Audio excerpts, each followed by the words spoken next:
Welcome everybody to 3 Count Commentaries. We'll have to double back a little bit to AEW All Out, as some of the responses have started to trickle out about violence in wrestling and inappropriate content.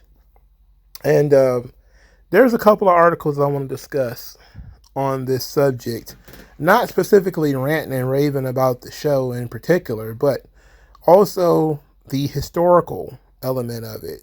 You know, Cage Side Seats discusses one of the last times somebody put a plastic bag over people's heads, and I do want to talk about that, about what that could mean for the company.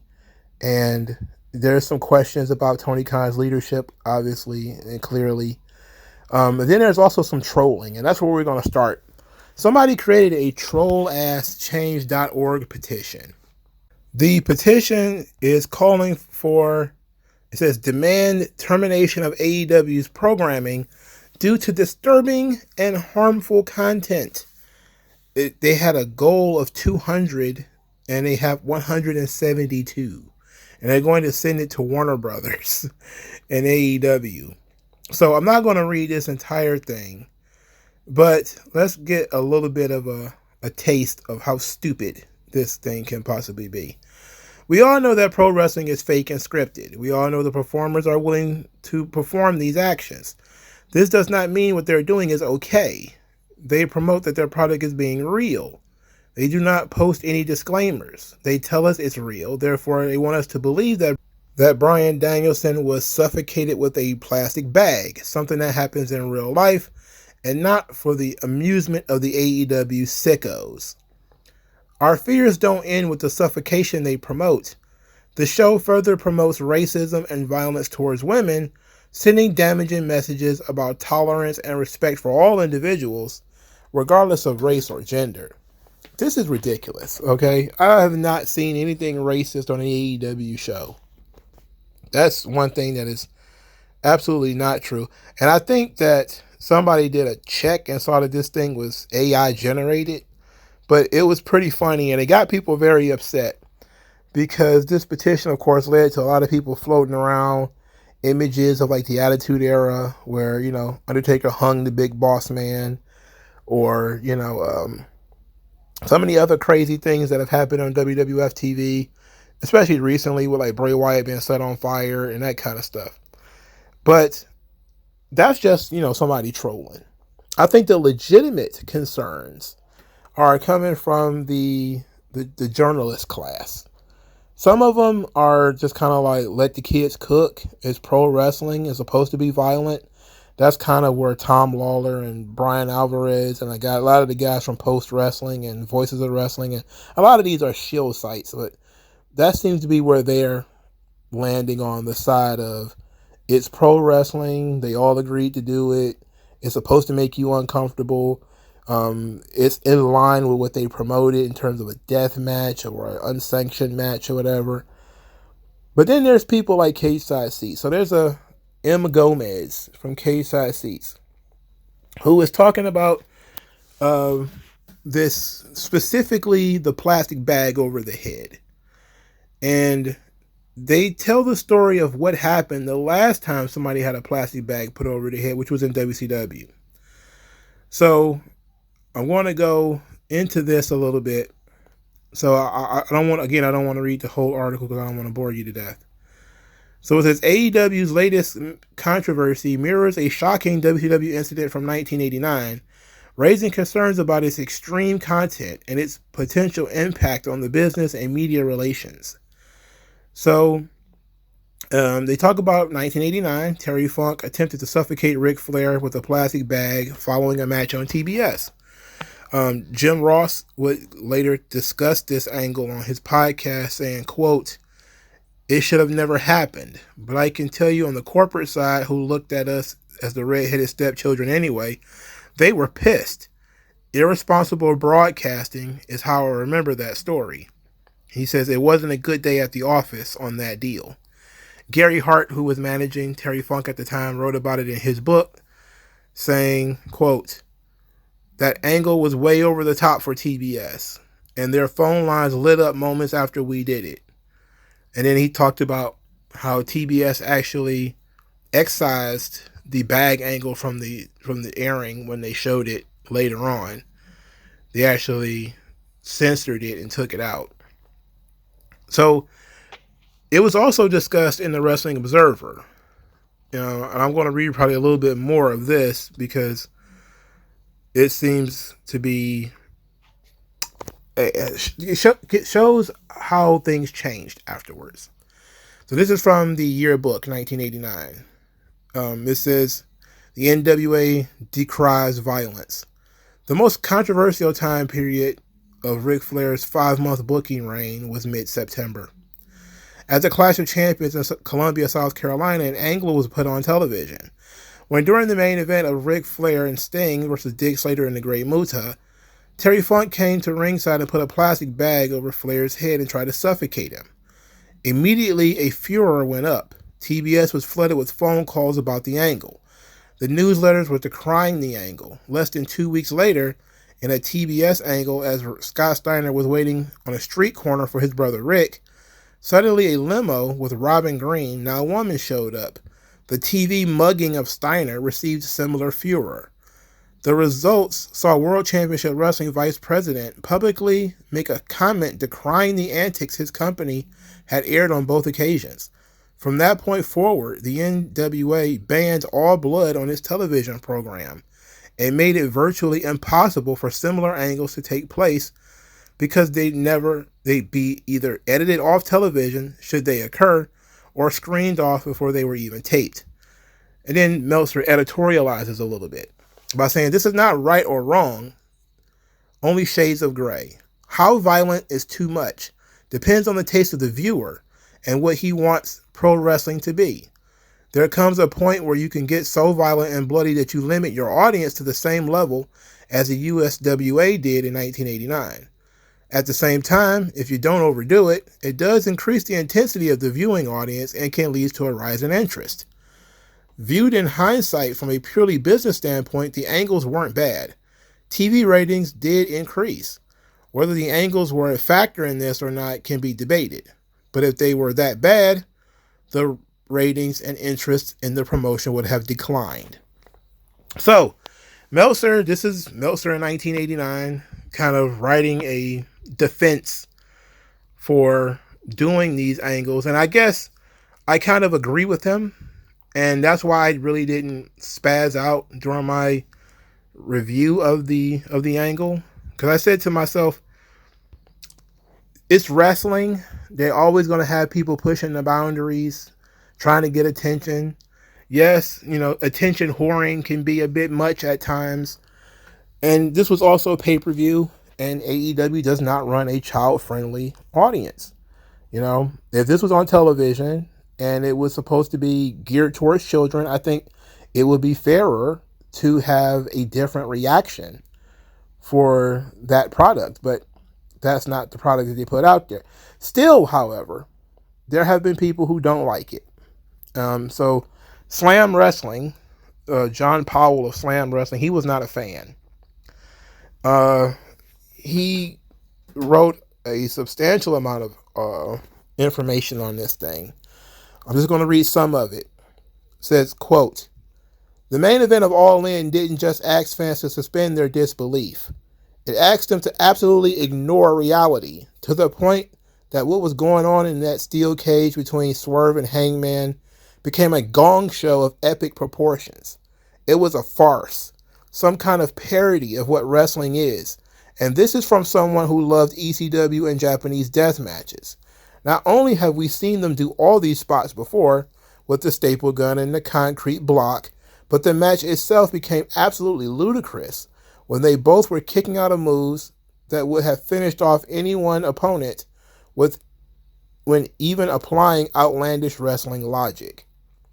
So being power slammed on a concrete block, being double stomped through a table, alone would pin most people. Not only was the main event a joke, but there was already a bloody grudge match and a street fight on the card. It really lessened the impact of anything we saw in the main event. Also, can the portion of the AEW fans who chant such feeble and frail things like please don't die or this is murder because they are triggered by what they see before them. Please stop. This is wrestling. You are embarrassing yourselves. You really are.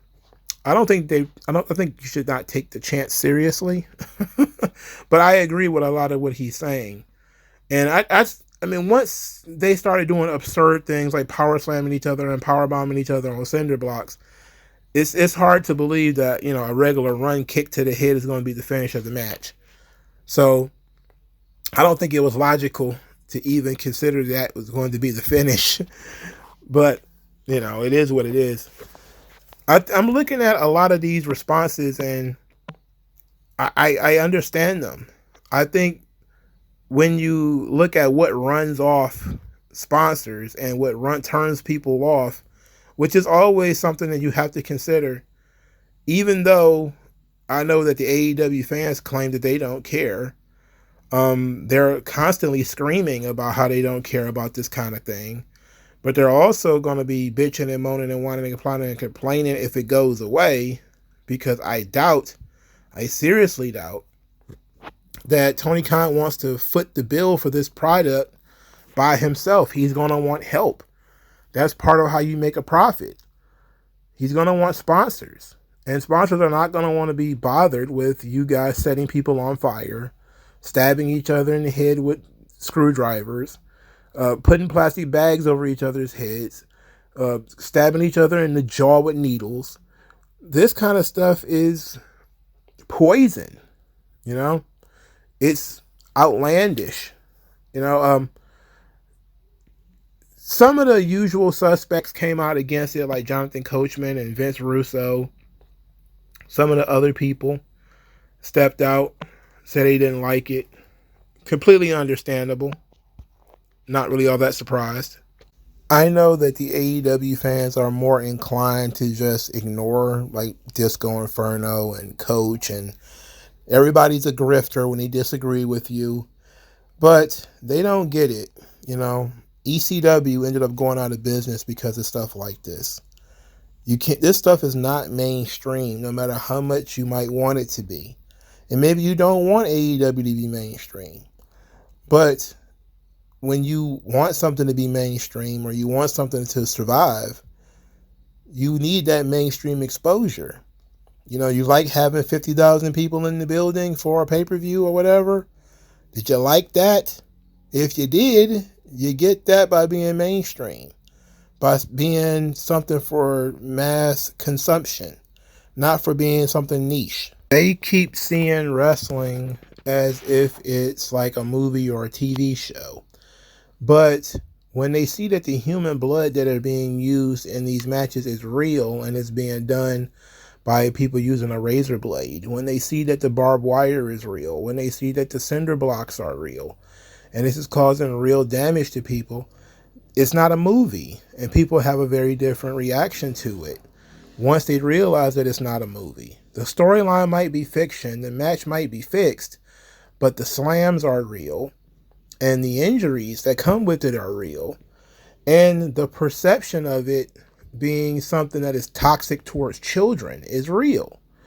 So you can have these ideas about how you're, you know, the last of the rock stars, and you're going to go out there and bend and break all the boundaries, or how you're going to be a true viable alternative to WWE. But you got to realize, man, that limits your audience. And yeah, there's going to be people who are going to troll you about, you know, these change.org petitions, or there's going to be some dishonest people who are constantly talking about AEW's content. You know, some people may even think that I'm that. But I don't necessarily have a huge problem with AEW doing these things. I have a problem with the frequency of it, that it just happens too often. And it's a rapidly escalating concept. Just like, you know, these fast-paced cruiserweight style matches that people like Will Ospreay have, that necessitates a lot of no-selling and guys putting themselves in highly choreographed positions in order to get things to work. It ruins the match. People need to realize that hyper-violence is the exact same thing. As somebody who goes to GCW shows, and I've seen my share of death matches between two people I have no idea who they are, you become desensitized to it. You know, you no longer get interest because somebody got hit with a chair or somebody got hit with a door or whatever. You want to see people do all of the crazy things, and you become that bloodthirsty kind of person, and you force the talent to push their bodies even further until you turn everybody into Mick Foley or Atsushi Onita, you know, and that doesn't need to be the case. You don't have to do that stuff to have a convincing street fight. And for years, people didn't need to do that kind of stuff. The reason why you remembered the Tully Blanchard Magnum TA cage match is because it was one of those rare occasions where guys went in there and tried to kill each other, you know. But there's also a reason why Dusty was fired as the booker when he was stabbed in the head with, you know, the Road Warrior spike. It was, this is too violent for us. There's a reason why ECW was run off TV. It was too violent for TNN/Spike. It's hard for them to sell ad revenue on that stuff. It's hard for companies to take wrestling serious in general. But the fans being dunces and saying, well, I don't care. I don't care if Tony Khan loses $600 million. He's got tons of money. It's like, well, he cares. You think he wants to fund a money-losing venture for the rest of his life? You know, you think he wants to try to cover this entire thing by himself? No. And I think that, you know, being the real bad faith argument from the AEW side is all these things that occurred before 2008. You know, oh, Undertaker used to crash people's heads in with steel chairs. Why can't Hangman do it? Oh, he used to hang people. Why can't, I mean, Undertaker and Kane set people on fire. Why can't, you know, Darby Allin do it? It's like, okay, well, look, back in the day, nobody was thinking about the long-term damage to a person's head when he was getting hit in the head with a chair. We weren't thinking about that. We assumed there would be some kind of long-term damage, but we didn't know anything about CTE at the time. This is 2024. All of these guys were hitting each other in the head with chairs. They know full well about CTE. And yes, you can gimmick the body, the gear to be able to withstand fire. But fire is notoriously unpredictable. It's not always going to work with you. Cinder blocks and all kinds of real items like barbed wire and cinder blocks and stuff like that. That stuff is real. It's not working. It's going to hurt you. And you may not care. And since I don't have to feel it, I don't care. But that doesn't mean that it's impressive, because it doesn't take skill to fall on a cinder block. It's not a talent to fall on cinder blocks or to be thrown on them. I'm in this thing to be impressed by talent and storytelling. And if you do it as a finish or something like that, then maybe. But just wantonly during the match, and then it's upstaged by you jamming a heroin-like needle into the jaw of a guy and then smashing a chair over his head. It's like, it's a bit much. You know, so I get it. Some people want AEW to be like, oh, Lucha Underground had murders on it. Well, Lucha Underground went out of business. You know, like, good luck trying to find a modern wrestling company that engages in the kind of content that you claim to want and is successful. You know, it just doesn't happen in modern day. So it's almost like even the old Japan stuff, all that stuff was like in the early 90s. It's almost like that stuff had its time and it's gone now. And you can occasionally break out the blade. You can occasionally swing the chair. But you can't do this stuff all the time. And AEW is routinely having these street fights and damn near death matches on television where people are falling from each other, on top of each other from far heights, setting each other on fire, bleeding all over the place. It's excessive. You know? It's excessive. But let me know what you guys think. And I'll talk to you later. No one doesn't belong here.